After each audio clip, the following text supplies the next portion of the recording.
On va le découvrir ensemble.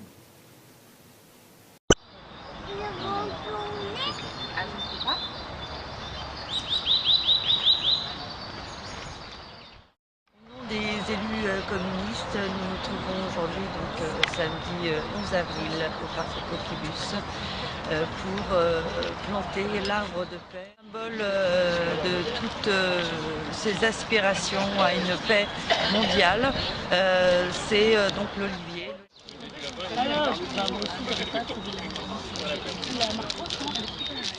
Qui est une paix pour les deux peuples, et pour le peuple palestinien et pour le peuple israélien.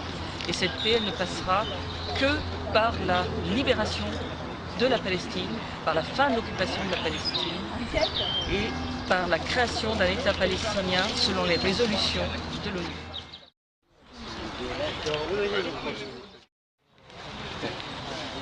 À l'URC, là, d'accord.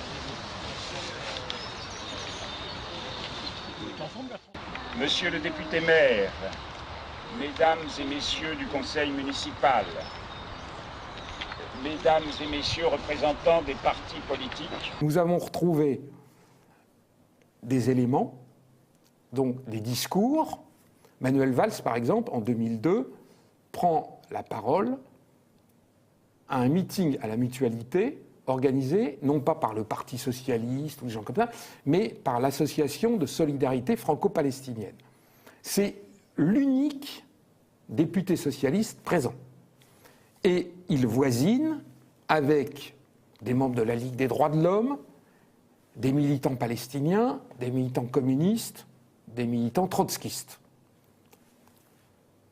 À l'époque, peut-être qu'une vidéo a été prise, nous ne l'avons pas retrouvée. En revanche, une mince plaquette reprenant les discours a été tirée à 200 exemplaires.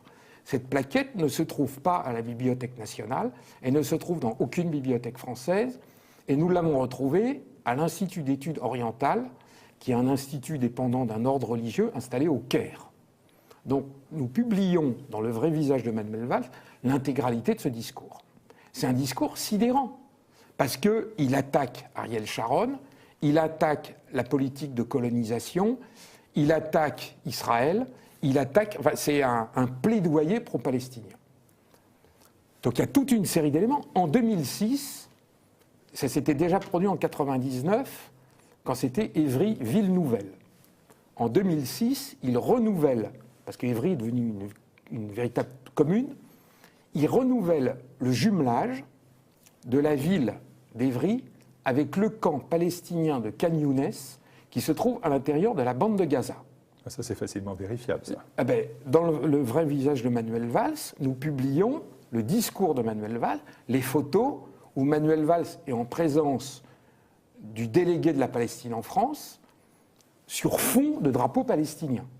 On croirait, ça n'est pas un sosie, c'est réellement Manuel Valls qui parle. Nous reproduisons un certain nombre de discours, notamment qu'il a tenus, puisqu'ils étaient jumelés avec le camp de Khan Younes, ils accueillent chaque été des jeunes palestiniens et, comme vos téléspectateurs vont pouvoir le voir, Manuel Valls dit « Nous, combattants de la cause palestinienne ». Enfin, c'est en substance. Voilà. Vous avez la plus grande manifestation de France en faveur de la Palestine, s'appelle 6 heures pour la Palestine, puis 8 heures pour la Palestine. Pratiquement tous les ans, jusqu'en 2009, Manuel Valls prend la parole chaque année. Les réunions se déroulent à l'intérieur de la mairie d'Évry, qui met ses locaux à la disposition d'Évry-Palestine, qui est subventionnée par la mairie d'Évry. Et pour couronner le bouquet, pourrait-on dire, puisque vous avez un homme, d'une certaine manière, c'est très à la mode, bipolaire aujourd'hui. Vous avez donc un homme qui dit qu'il est éternellement lié à Israël, c'est-à-dire éternellement, c'est-à-dire après la mort, pour l'éternité. Et en même temps, comme vous pouvez le voir sur ces images, vous avez Manuel Valls, donc en 2008, lors de la Journée de la Terre, qui plante un olivier pour la Palestine, qui prononce un discours sidérant dans lequel il attaque, il parle du mur de la honte, qui est le mur construit par les Israéliens pour se séparer des territoires palestiniens. il parle de ce peuple écrasé, de ce peuple qui ne peut que se révolter, que ce peuple dont on détruit la culture, et il plaide en faveur d'un État palestinien.